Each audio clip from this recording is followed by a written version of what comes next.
ये कौम मिल्लत पे कोई बात आई है तो हम साथ खड़े मिले हैं, आगे खड़े मिले हैं और हर लड़ाई को हमने अपनी लड़ाई समझा है। हमारे इश्यूज़ पे बात नहीं की जाती। 5% लोग होते हैं उनके इश्यूज़ पे बात होती है, जो 10% है उनके इश्यूज़ पे बात है। अब हमें अपनी लीडरशिप तैयार करनी है, हमें अपने लीडर पैदा करने हैं। अब तक दिल्ली विधानसभा चुनाव सिर्फ 3 पार्टियों में माने जा रहे थे, लेकिन AIMIM की एंट्री ने इस चुनाव को काफ़ी दिलचस्प बना दिया है। 2 सीटों पर AIMIM ने अपने उम्मीदवार दिए हैं और दोनों ही उम्मीदवार जो हैं वो इस वक्त जेल से हैं और कस्टोडियल पैरोल पर इस वक्त बाहर आए हुए हैं। हमारे साथ ओखला से AIMIM के उम्मीदवार शिफाउर रहमान साहब मौजूद हैं, जो कि कस्टोडियल पैरोल पर बाहर हैं। शिफा साहब, सबसे पहले तो आप कस्टोडियल पैरोल पर आए तो कैसा लग रहा है? मुझे बहुत अच्छा लग रहा है। सबसे पहले तो मैं डॉक्टर भीमराव अम्बेडकर साहब का शुक्रिया अदा करूं। आज वो यह नहीं है दुनिया में, लेकिन आज उनकी वजह से जो एक उन्होंने आइन बनाया और जो उन्होंने कॉन्स्टिट्यूशन संविधान बनाया, उसके तहत हम आज ओखला में मौजूद हैं और इलेक्शन कॉन्टेस्ट कर रहे हैं। बहुत बहुत शुक्रिया। और साथ साथ मैं अपने पार्टी के सदर AIM प्रेसिडेंट जनाब असद उवैसीद्दीन साहब का भी शुक्रिया अदा करता हूं कि उन्होंने मुझे यहाँ टिकट देकर लड़ने का मौका दिया। बहुत बहुत शुक्रिया। इलेक्टोरल पॉलिटिक्स में अब तक आप नहीं थे और ये पहला विधानसभा चुनाव आप लड़ रहे हैं और वो जेल से लड़ रहे हैं, तो इसको कितनी बड़ी चुनौती मानते हैं आप? मेरे लिए चुनौती नहीं है, ये ओखला की आवाम के लिए चुनौती है। मैं तो जेल में हूँ, मुझे नहीं मालूम यहाँ क्या हो रहा है क्या नहीं हो रहा। ओखला की आवाम चुनाव लड़ रही है, ओखला के लोग चुनाव लड़ रहे हैं।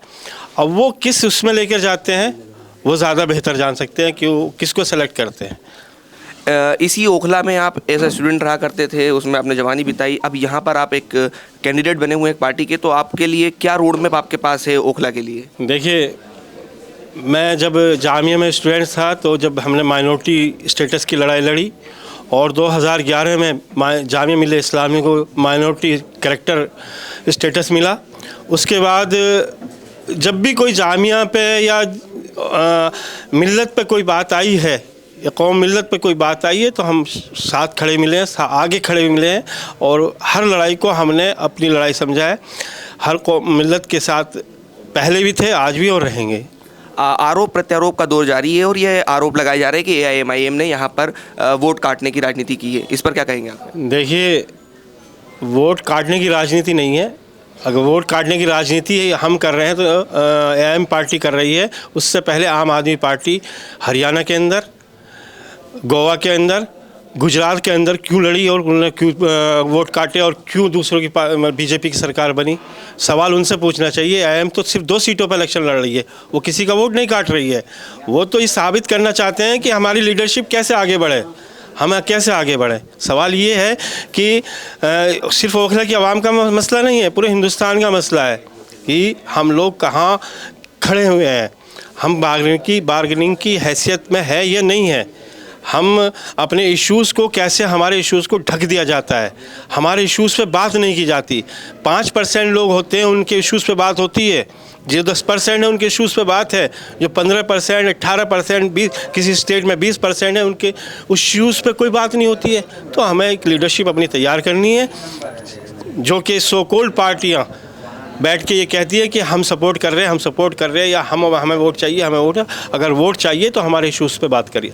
कांग्रेस ने यहाँ पर, राहुल गांधी ने कहीं पर वो नदारत रहे पूरे चुनाव में, लेकिन आपकी विधानसभा में आकर रैली करते हैं, तो इसको क्या किस तरीके से देखते हैं? नहीं, मैंने कहा कि ओखला की आवाम बहुत समझदार है, बहुत मैच्योर है।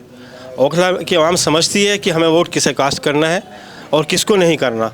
मैं जहाँ तक समझता हूँ हिंदुस्तान में सबसे अगर मैच्योर आवाम है तो वो ओखला की है, क्योंकि ओखला से मैसेज पूरे हिंदुस्तान में जाता है। ओखला में हिंदुस्तान के मुसलमानों की शायद कोई तंजीम ऐसी हो जो ओखला में हेड ऑफिस ना हो, और यहीं से ही पूरे हिंदुस्तान के ओखला के मुसलमान ही मैसेज देते हैं पूरे हिंदुस्तान के अंदर। एक डर दिखाया जा रहा है कि BJP आ जाएगी, BJP आएगी, उसको किस तरह से देखिए? डर तो हमें बहुत पहले से दिखाया जा रहा है। डर में तो हमने जीना बंद कर दिया है। डर क्या होता है? डर तो ख़त्म कर दिया है। अब हमें अपनी लीडरशिप तैयार करनी है, हमें अपने लीडर पैदा करने हैं और सामने जो सो कॉल्ड सेकुलर पार्टी अगर मतलब डर दिखा रही हैं तो फिर वो आगे आए ना, फिर वो हमारे इश्यूज़ पे बात करें। अगर वो डर रहे हैं, उनको हमारा BJP से डर है, अगर हमें डराया जा रहा है तो सिर्फ हम ये वोट के लिए थोड़ी डर है।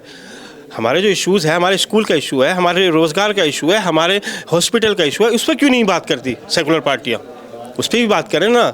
यहाँ पर तो ओखला के अंदर या पूरे हिंदुस्तान के अंदर तो 40-45% वोट तो सेकुलर वोट मिल रहा है ना, 50% कहीं कहीं 60% मिल रहा है ना, तो क्यों नहीं हमारे इश्यूज़ पे बात होती है?